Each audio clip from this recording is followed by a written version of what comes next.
What is up, guys? Julien here, the French winemaking guy who makes wine videos here on YouTube. Yes, wine videos. And we are looking at some quick winery information and how to pronounce the name of one of the most famous chateaux and estates in the Pomerol wine region of France.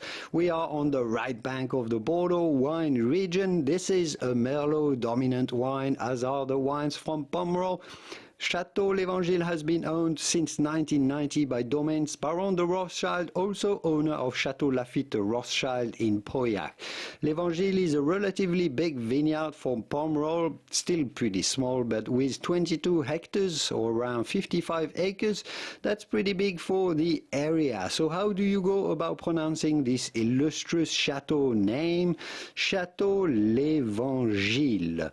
Château L'Évangile. Do not say L'Evangile, but rather Château L'Évangile. Château L'Évangile. Here are more videos to become an expert in pronouncing Bordeaux wines and learning more about wines, which is what we do here on this channel. I will see you soon in the wonderful world of vino. Au revoir.